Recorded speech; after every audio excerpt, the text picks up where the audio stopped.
I know, such a bold take, right? Sorry, that's not how these are supposed to start. From the top, welcome back to the countdown to doomsday. There are 3 constants in life: death, taxes, and Knicks fans being degenerates. I know that's not relevant, but I just have to warn you guys, do not wear black and gray in New York if you're going there anytime soon. Matter of fact, don't even go to New York. Everything there is on fire. Today, we are talking about Captain America: The Winter Soldier, which at one point was my favorite MCU movie. And then Spider-Man: No Way Home came out. But nonetheless, this movie is peak MCU. So let's not waste any time and dive into the story of S.H.I.E.L.D., Hydra, and Bucky Barnes. So as mentioned during the first Avenger video, Captain America: The First Avenger was not a financial success. Maybe it was the vibe of the movie, maybe it was because the MCU was still new and people were kind of skeptical of Chris Evans being the lead in a more serious movie. Who knows? What the people at Marvel did know though was that there needed to be some sort of change for the sequel, especially since he now existed in a completely different time period. So Christopher Marcus and Stephen McFeely figured, hey, we did a soldier story, why not we do a political thriller now? So in 2011, they started working on the script. That's right, they spent a lot of time working on this script. Crazy what you can make when you're given the time to do so. This script drew heavy influence from 1970s movies such as 3 Days of Condor, The Parallax View, and All the President's Men. Films where the protagonist discovers corruption from within their organization, and then they become a target because of that. But obviously, they had to relate that back to the Marvel Universe. And what better organization to use than S.H.I.E.L.D.? To figure that part out, they looked into the Secret Warriors comic book run, which focused entirely around Hydra's infiltration of S.H.I.E.L.D. and how Nick Fury dealt with that. And to help continue Bucky's storyline, they looked into the 2005 Winter Soldier story arc. These 2 comics were big imprints on this movie. But first, let's talk about what actually happened. TLDR, Steve Rogers is still trying to figure out where he fits in this world. He's been doing missions for S.H.I.E.L.D., but after Nick Fury discovers that there are traitors within, he warns Cap before being shot himself. Steve, not really knowing who to trust, teams up with Black Widow and Sam Wilson to uncover the truth behind Hydra's infiltration. And then, along with Maria Hill and Nick Fury, who faked his death, they take down S.H.I.E.L.D. completely in an effort to be rid of the corruption completely. Now, like I said, this movie is based on 2 comics in particular, and I want to overview them just so you understand what type of influence they had on this movie. First one I want to talk about is Secret Wars, a 28-issue run starring Nick Fury as he discovers that Hydra has infiltrated S.H.I.E.L.D. Now that is about as deep as that connection between the movie and the comic goes. Secret Warriors follows mainly Nick Fury and his team, the Secret Warriors, led by Quake, as they try to win the 3-way war between Hydra, led by Baron von Strucker, and Leviathan, a shadow Soviet organization. It's a good run and you should read it if you haven't. But all we care about in this video is that this run gave us the S.H.I.E.L.D. is Hydra narrative that was used for the movie. And it makes sense. From an MCU perspective, S.H.I.E.L.D. has been just a little suspicious ever since their first appearance. You know, they've been poking their nose in just about everything that's happening. Sectioning off Thor's hammer, taking Jane's stuff away from her, monitoring Bruce Banner for no reason in particular. And in the Avengers, we learn that they're trying to use the Tesseract to make weapons because they can't control people on the level of the Avengers. So it only makes sense that they would create some sort of procedure that would allow them to eliminate targets before they get to the level of the Avengers. And you know, props to Zola's algorithm because it does work really well. Them being able to detect that Stephen Strange would be a threat to them in the future before he even knew what a sling ring is really impressive. And it also makes sense that the higher-ups at this organization, including Nick Fury, would be incompetent enough to not realize that Hydra is taking over from within, and that they were planning on using those helicarriers and the weapons they were going to make for their own personal gain. Because, you know, a certain political party may have been taken over in the last 12 years or so by an unsavory group of individuals. The other comic book story that this movie took heavy influence from was the 2005 Winter Soldier story. Fun fact, this is one of the first comics that I actually read back in high school when I first found out how I could actually access comics myself. It was also what made me realize how different Bucky was in the MCU versus in the comics, at least relative to his origin. The Winter Soldier story centers around the Cosmic Cube. Our favorite fascist, the Red Skull, gets murdered by an unknown assailant and the cube is stolen from him. Steve works with Falcon and Sharon Carter to investigate who took the cube, which leads them to Alexander Lukin, a former Soviet general turned CEO who ordered the assassin to make the hit. The assassin is the Winter Soldier, and through some fights and battles in order to get the Cosmic Cube, it ends with a 1v1 confrontation between Steve and Bucky, where Steve uses the Cosmic Cube to give Bucky his memories back.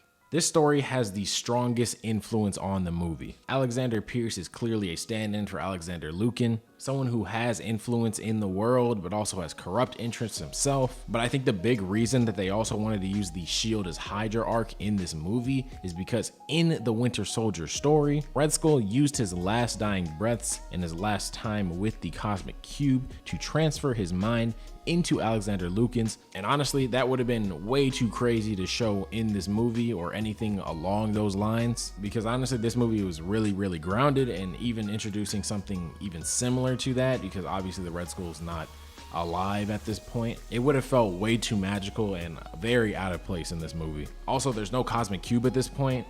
Baron von Strucker had the Mind Stone, which, you know, could have worked for this story, but I mean the corruption within S.H.I.E.L.D. fits a lot more, and you know, Baron von Strucker being Baron von Strucker being left for the opening in Age of Ultron and being used to create Scarlet Witch and Quicksilver, I'd say that's a lot better for a story. All right, let's talk action. So the Winter Soldier was the first movie that these guys came up onto the scene.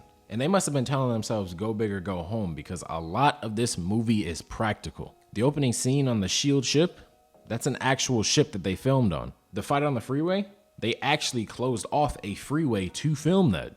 I'm just saying, I'd be mad as hell if I was driving to my 9 to 5 just to see that my normal route got blocked off for some movie. I'd be so heated. I'd be like this guy. And I can't help but not talk about how amazing the close combat fight scenes in this movie are. The elevator fight, Bucky versus Steve on the freeway, and his fight on the ship prepared us for what we were going to get later as well. It's amazing. The action is just amazing, and I know they trained for a long time to get it right. I think Sebastian Stan was, I don't remember if it was jiu-jitsu or taekwondo, but he was basically practicing it for like 6 months. I know he had to work on the knife flip scene for about 6 months as well. The dedication is great because it actually makes for a good product. Speaking of Captain America fighting, his power level is amped up to the max for this movie. Think about it. The craziest thing that he did in the first movie was probably punching through the window of that Hydra submarine and then yeeting the guy back out of the water, which that's very impressive.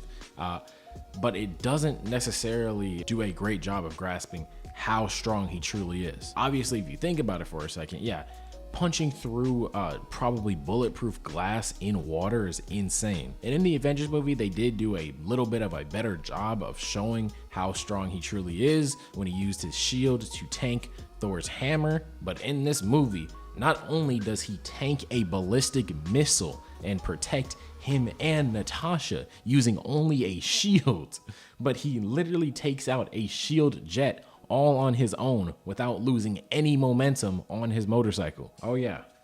And that was right after taking down like 15 guys inside of an elevator without breaking a sweat.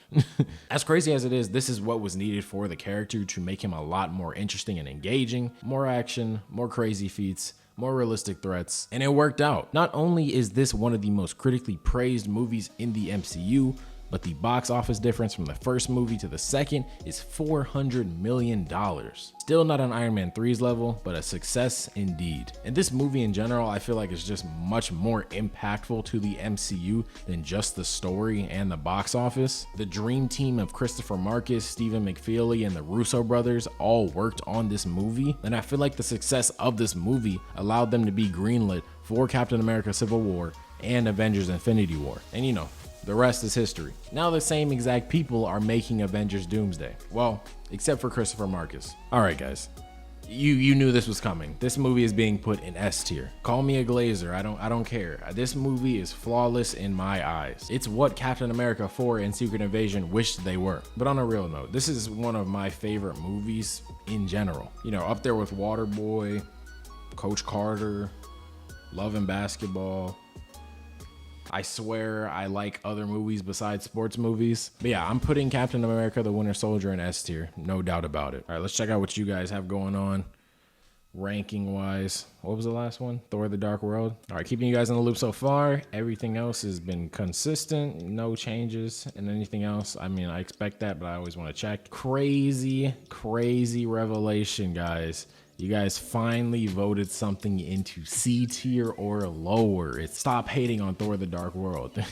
I'm just kidding. I put it in C tier. So it's in C tier or below. And since we don't know whether you guys think it's C, D, or F, what I figured I would do is I would look at the comments and see what you guys are saying in the comments to kind of determine if you think it's in C, D, or F. So if you think something's in C tier or below, make sure to leave a comment kind of explaining how you feel. And then I guess if you don't think it should be in C tier, you think it should be D and F tier, make sure to call that out in the comment as well. But Classroom with MRG says, Thor's my favorite character and it's hard ranking so low, but this was mid. Just kind of boring and slow in multiple places. Looked cool in Asgard. The acting by everyone was top notch. Darcy was hilarious, but just okay for me. Not horrible, but not great. So Classroom with MRG clearly thinks that this is a middle of the pack C tier movie.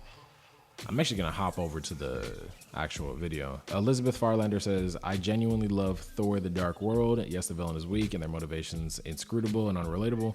However, this is the movie that does the most to establish the characterization and relationships in the series. The dialogue is fantastic. You know, I guess she's right with on the relationship side of things. The other movies do not do a good job, but I don't think Thor the Dark World does that good of a job either. But you know, looks like Thor the Dark World is going in C tier for you guys. Here are the updated tier lists. Make sure to vote on Captain America the Winter Soldier. I think I can already predict what you guys are gonna do, but just go vote. And yeah, that's gonna be all for today. Make sure to like the video if you like what you see here. Sub for more content like this.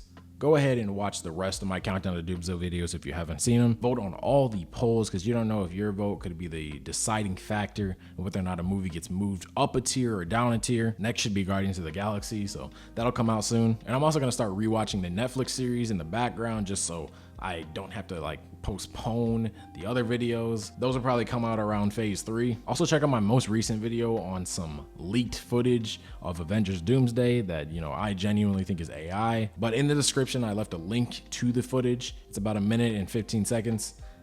Check it out. Determine whether or not you think it's real or not. I think it's fake. I think it's AI. I think it might just be some sort of marketing by Marvel to get us hyped before they drop some trailer of some sort.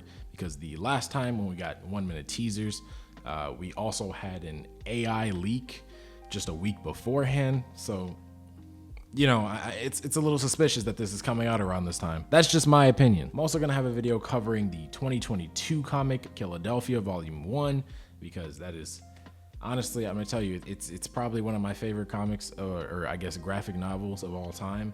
It's just so well written, and the content it explores, I think it's very deep, and it's got so many layers to it.